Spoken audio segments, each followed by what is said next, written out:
Light breaks where no sun shines.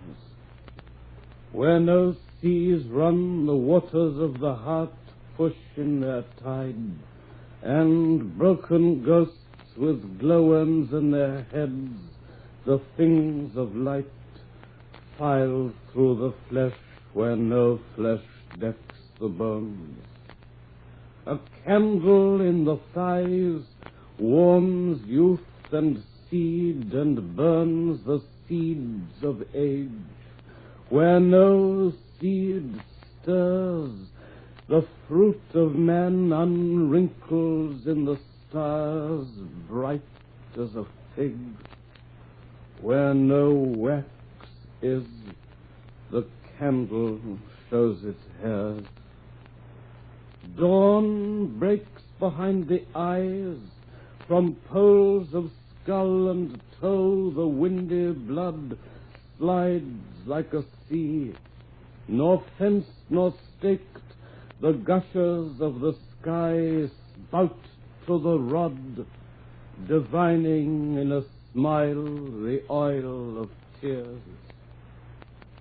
Night in the socket rounds like some pitch moon the limits of the globes. Day lights the bone. Where no cold is, the skinning gales unpin the winter's robes. The film of spring is hanging from the lids. Light breaks on secret lots, on tips of thought where thoughts smell in the rain. When logics die, the secret of the soil grows through the eye, and blood jumps in the sun. Above the waste allotment, the dawn halts.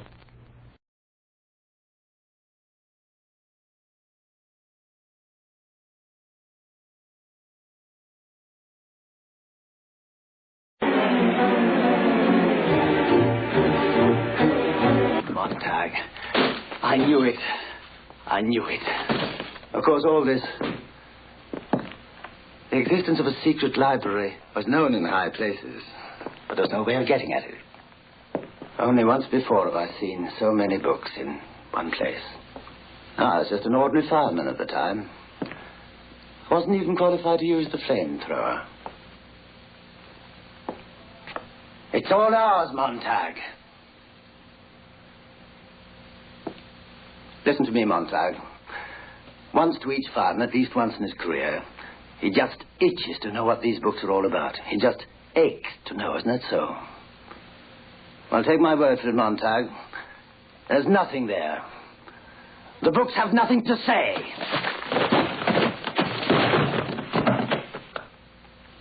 Look, these are all novels. All about people that never existed. The people that read them and makes them unhappy with their own lives, makes them want to live in other ways that can never really be.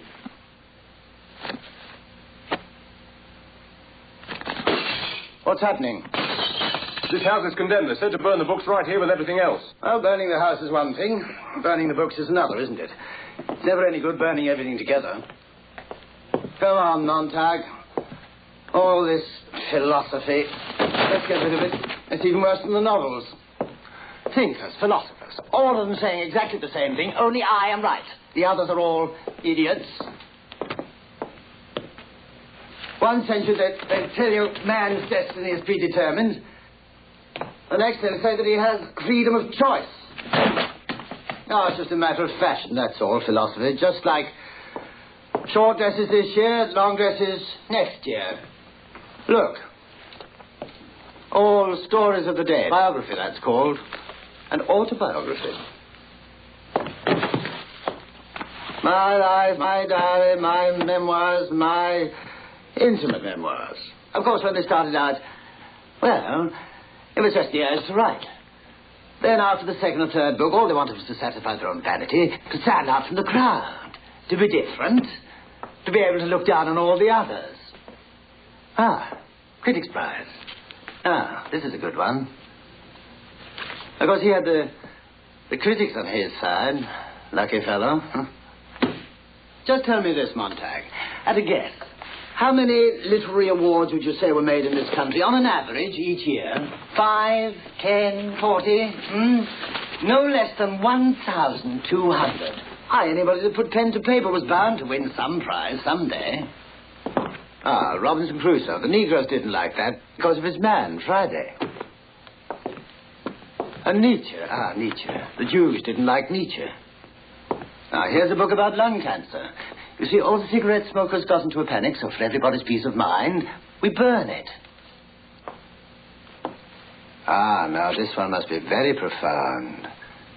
The Ethics of Aristotle. Now, anybody that read that must believe he's a cut above anybody that hadn't. See, it's no good, Montag. We've all got to be alike. The only way to be happy is for everyone to be made equal. So, we must burn the books, Montag. All the books. Sir? Yes, what's the matter? Trouble with the old lady downstairs.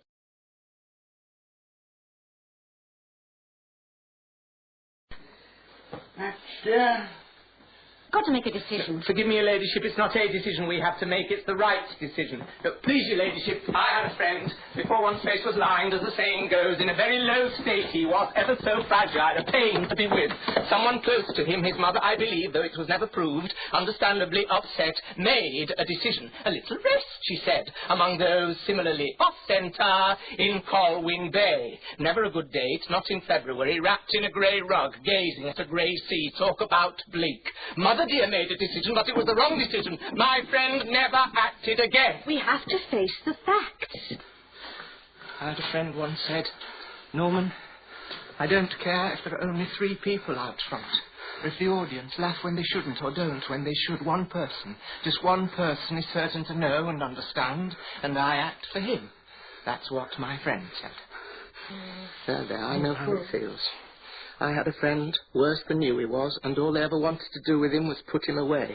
And no one wants to go through that, or so my friend said. They'll send you to Colwyn Bay. You know you never do any business in Colwyn Bay. And guess what got my friend well? Now, sounds silly this. An offer of work. A telegram, yes, fancy a telegram. Can you understudy Scrubby, outward bound, start Monday? He discharged himself just like you, my friend, did. Took the train up to London, found digs in Brixton, and never looked back. What do you make of that? An offer of work. Meant somebody thought of him. And that's ever such a comfort. So here's something to cheer you up. Going to be a full house tonight. All those people thinking of you and wanting you to act. I had a friend.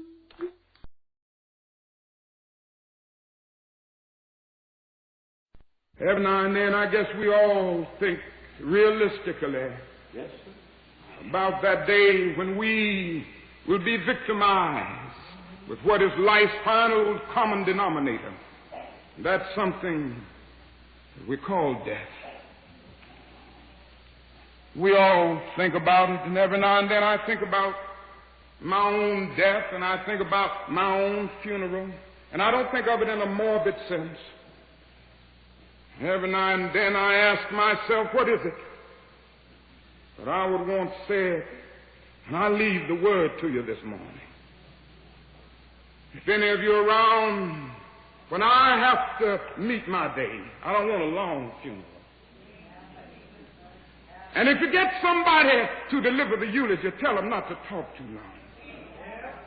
Every now and then I wonder what I want them to say. Tell them not to mention that I have a Nobel Peace Prize. That isn't important. Tell them not to mention that I have 300 or 400 other awards. That's not important. Tell them not to mention where I went to school. I'd like somebody to mention that day that Martin Luther King Jr. tried to give his life serving others. I'd like for somebody to say that day that Martin Luther King Jr. tried to love somebody. I want you to say that day that I tried to be right on the wall question. I want you to be able to say, that day that I did try to feed the hungry. I want you to be able to say that day that I did try in my life to clothe those who were naked. I want you to say on that day that I did try in my life to visit those who were in prison. I want you to say that I tried to love and serve humanity. Yes, if you want to say that I was a drum major, say that I was a drum major for justice. Say that I was a drum major for peace. I was a drum major for righteousness. And all of the other shallow things will not matter. I won't have any money to leave behind. I won't have the fine and luxurious things of life to leave behind. But I just want to leave a committed behind. And that's all I want to say. If I can help somebody as I pass along, if I can cheer somebody with a word of song. Private lives of people here are infinitely wilder than they would appear to be on the surface, in the open. Is that indeed why there is wildness in the characters of the plays you've written about yourself? Yes, I like to show the surface of their lives and then to show what's back of the surface, that makes an interesting contrast. Maybe that's why people everywhere can relate to your characters, no matter where they come from. I hope they can. I've never understood it because I think of myself as being a very, very peculiar and eccentric person. And I don't see how the majority of people could relate at all to the people I create. Maybe it's the eccentric in each individual that they see. You think other people are as eccentric as me? In a more hidden... Well, that's a relief to hear that. It's very encouraging. I shall continue with my eccentricity now.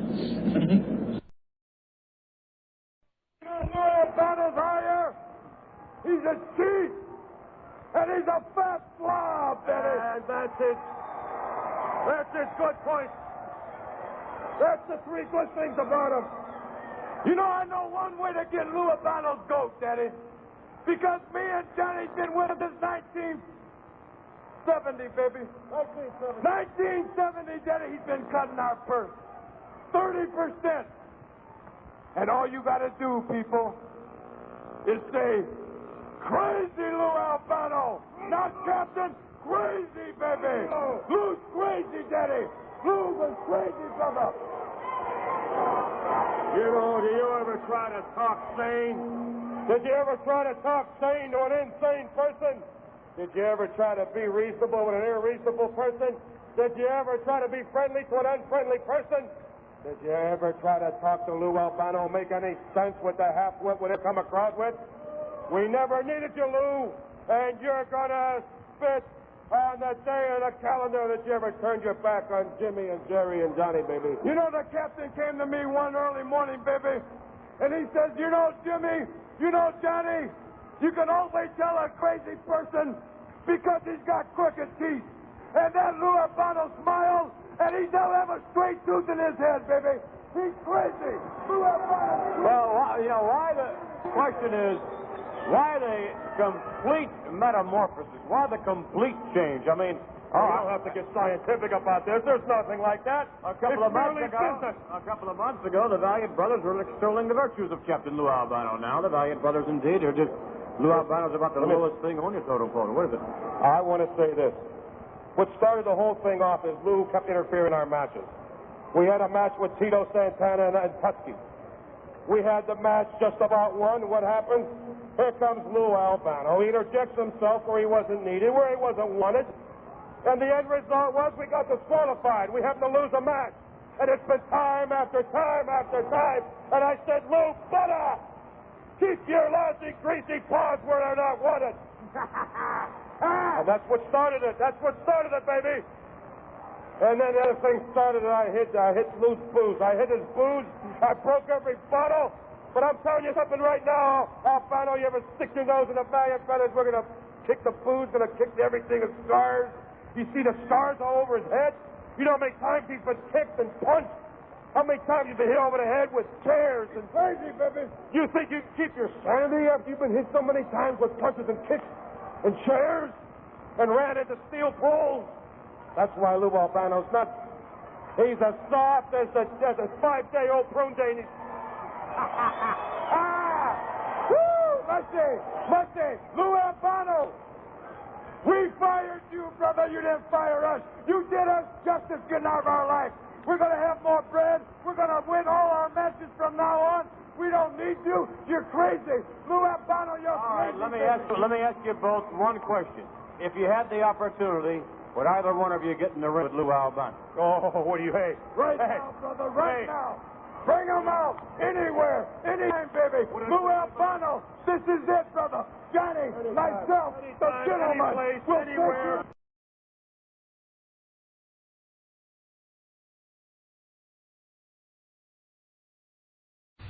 Sometimes a night funeral going by carries home a cool bop daddy. Hearse and flowers guarantee he'll never hype another patty. It's hard to believe, but dead in there, he'll never lay a hype nowhere. He's my ace boy, gone away. Wake up and live, he used to say. Squares who couldn't dig him, plant him now. Out where it makes no diff nohow. I play it cool and dig all jive. That's the reason I stay alive. My motto as I live and learn is dig and be dug in return.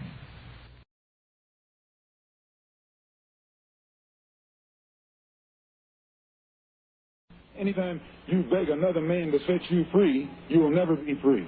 Freedom is something that you have to do for yourself. Just like the white man in America brought about freedom for himself by letting the people who oppressed him and colonized him know that he was willing to pay the price. And until the American Negro lets the white man know that we are really ready and willing to pay the price that is necessary for freedom, our people will always be walking around here second-class citizens, or what you call 20th century slaves. What price are you talking about, sir? The price of freedom is death.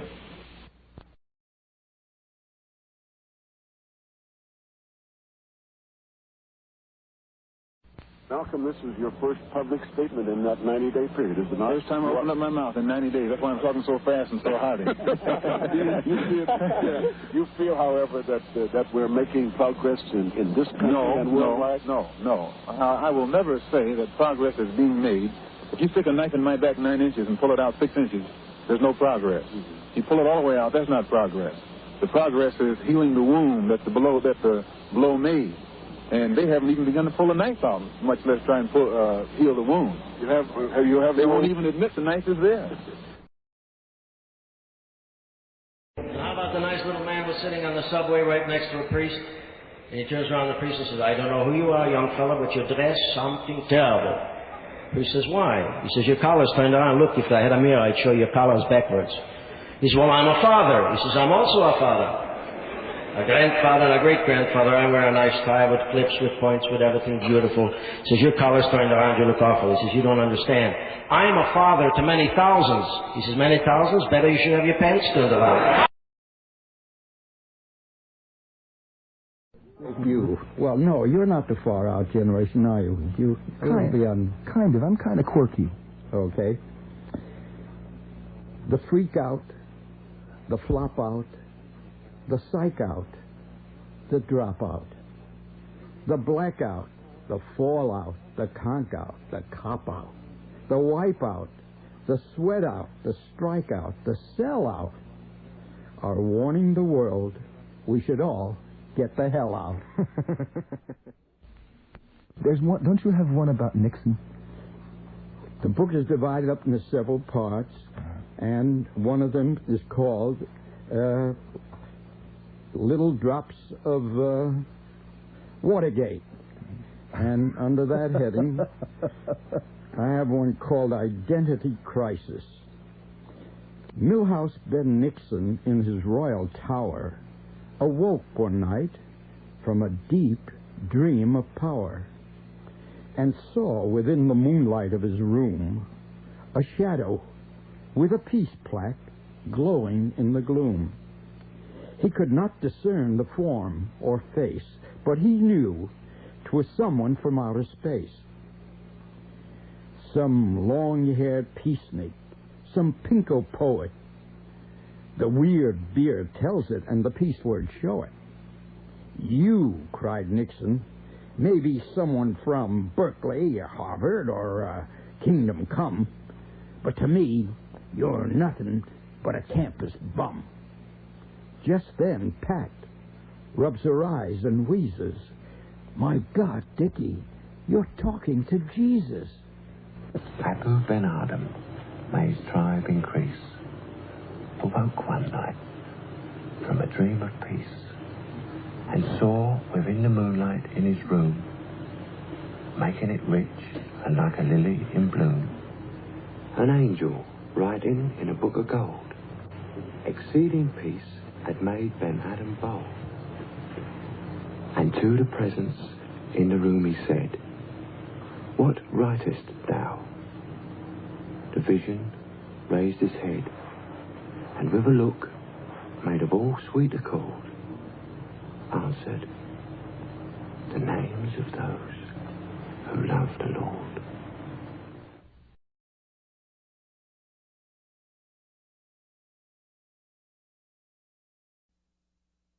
Slim in hell. Slim Greer went to heaven. St. Peter said, "Slim, you've been a right good boy," and he winked at him. "You've been a traveling rascal in your day. You can roam once more, then you comes to stay. Put these wings on your shoulders and save your feet." Slim grin, and he speak up, "Thank you, Pete." Then Peter say, "Go to hell and see all that is doing and report to me. Be sure to remember how everything go." Slim say, "I be seeing you on the late watch, Bo." Slim got to cavortin' swell as you choose, like Lindy in the spirit of St. Louis blues. He flew and he flew till at last he hit a hangar with the sign reading, "This is it." Then he parked his wings and strolled around, getting used to his feet on the solid ground. Big bloodhound come a-roaring like Niagara Falls, sicked on by white devils in overhauls. Now Slim warn't scared, cross my heart it's a fact, and the dog went on obeying some po' devil's track. Then Slim saw a mansion and walked right in. The devil looked up with a sickly grin. "Certainly didn't look for you, Mr. Greer. How it happen you comes to visit here?" Slim say, "Oh, just thought I'd drop by a spell. Feel at home, sir, and here's the keys to hell." Then he took Slim around and showed him people raising hell as high as the first church steeple. Lots of folks fighting at the roulette wheel, like old Rampart Street or leastwise Beale. Showed him bawdy houses and cabarets. Slim thought of New Orleans and Memphis days. Each devil was busy with a devilish broad, and Slim cried, "Lordy, Lord, Lord, Lord." Took him in a room where Slim see the preacher with a brown skin on each knee. Showed him giant stills going everywhere, with a passel of devils stretched dead drunk there. Then he took him to the furnace that some devils was firing, hot as hell, and Slim started a mean perspiring. White devils with pitchforks threw black devils on. Slim thought he'd better be getting along. And he say, "This makes me think of home, Vicksburg, Little Rock, Jackson, Waco, and Rome." Then the devil gave Slim the big ha-ha and turned into a cracker with a sheriff's star. Slim ran for his wings, lit out from the ground, hauled it back to St. Peter, safety bound. St. Peter said, "Well, you got back quick. How's the devil? And what's his latest trick?" And Slim say, "Peter, I really can't tell. The place was Dixie that I took for hell." Then Peter say, "You must be crazy, I vow. Where in hell d'you think hell was, anyhow? Get on back to the earth, 'cause I got to fear you's a little too dumb for to stay up here."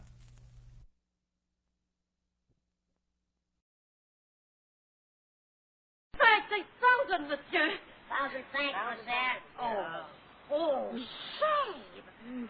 Shame, shame. How many times have I told you not to be frightened? Have I not told you? God look after all his children.